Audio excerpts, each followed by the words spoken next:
Okay, folks, in this one, was Jack Eichel, the Jack Eichel deal, franchise altering? Coming up. This one I just wanted to chit-chat with you a bit, guys, because it's kind of on my mind. It's that time of the year. We got July around the corner. We got we got all sorts of things going on. Buffalo Sabres. I mean, look, we got the playoffs, and I know I've been kind of preoccupied with the playoffs, but at the same time, you know, I love this time of the year. I know the Sabres aren't in it, and I know that with Jack Eichel, we never were once. So how could it not be is my question. If somebody says to me, do you think the Jack Eichel deal will be franchise altering for the Buffalo Sabres? How could it not be?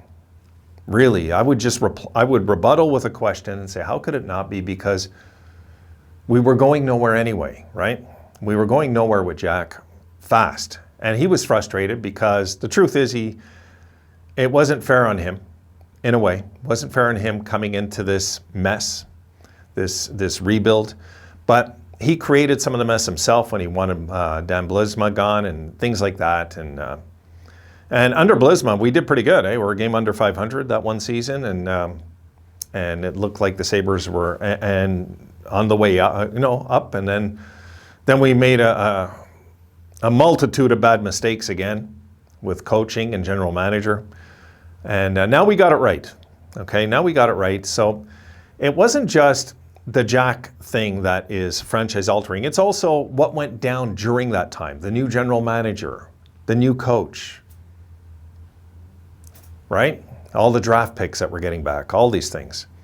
But getting a guy like Alex Tuch, who had an impact right away, and he did kind of fall off the, I guess, radar of Sabres greatness, like down the stretch a little. He was still good, but I mean, look, he's not a 50-goal guy. He's not a 100-point guy. He's a power forward who can pop you in like 20, 25 goals a year and really lead on and off the ice with his physical play as well. And then you got Krebs, who really thinks the game. From what I think of him, like I see a guy out there that doesn't look like he's a kid. He looks like he's a veteran some nights with some of the thinking that he does. Passing, things like that. But you know what? What was dawning on me is, what about the number 16 pick, guys? What about that? I mean, we're looking at Krebs and Tuch only. We're forgetting this draft. And I'm going to go over like Kevin Adams. I've got another video coming, Kevin Adams and drafts. And Kevin Adams so far has done a good job. He's done a really good job drafting. And well, I'm leaving that for the next video though, because I don't want to get distracted here. But can this be a franchise-altering draft pick? This is the thing now.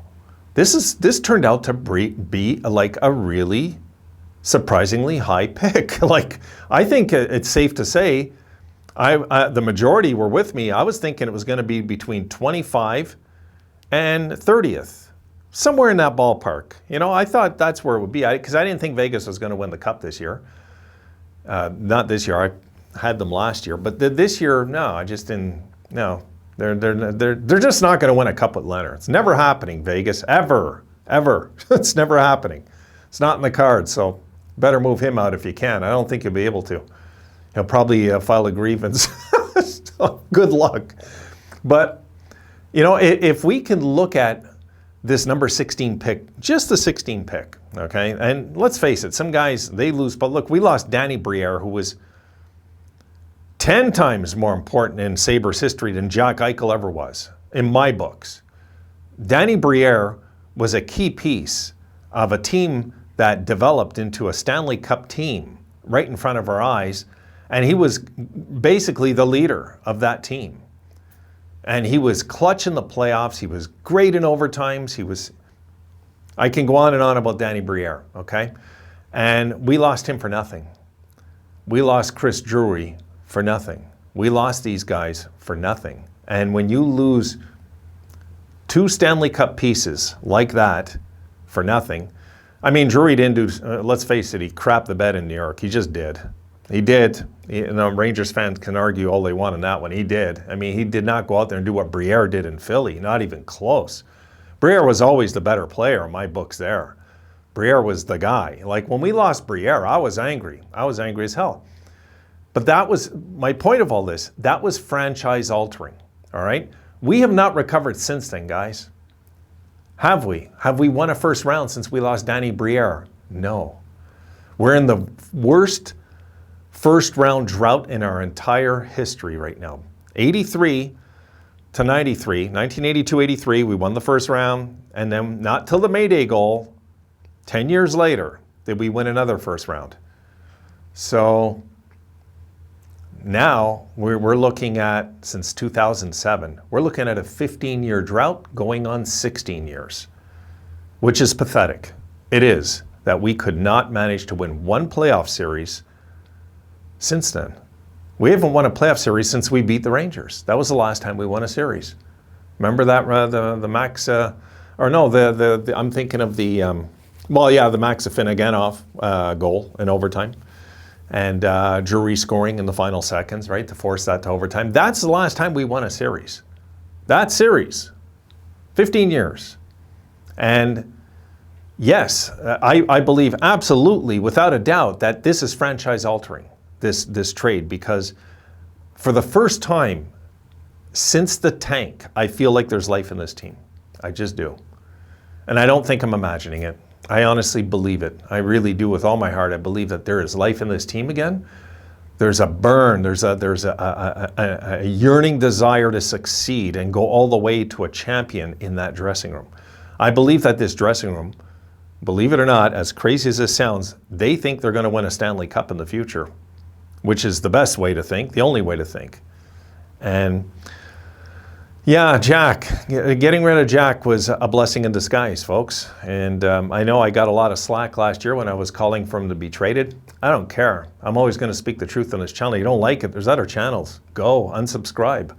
I don't worry about losing subscribers, guys. I worry about losing the healthy people, not the crybabies. I never worry about losing the crybabies. I don't care if they've subscribed. I'll ban them anyway. I don't care. Really, guys, this channel doesn't care about getting millions of subscribers. I'm not in this for the money. I'm in this for the truth, you know? And I'm a passionate fan like you, and I actually believe that what I'm saying is right. Getting rid of Jack was a blessing. Absolutely, without a doubt. It was one of the worst draft picks in our history when we're going to look back at it, because we picked the right guy, but we picked the wrong character. That's all that was. He's not a leader like other guys in this league. He's not a leader like Tuck. Tuck has those leadership qualities. You listen to him speak. Okposo does. And poor Okposo was in the shadow of Jack when he was here. Let's face it, he was. He was in the shadow, because Okposo never came out like this kind of leader while Jack was here. Never.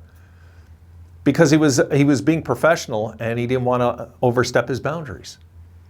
That's a leader. That's still a leader. So, you know, when I look back at this, I'm sure we'll say this was the moment when Kevin Adams hung on, and he did not give in, guys. He didn't give in, and showed us he's worthy of being our general manager absolutely in that trade, because he did not give in to the pressure.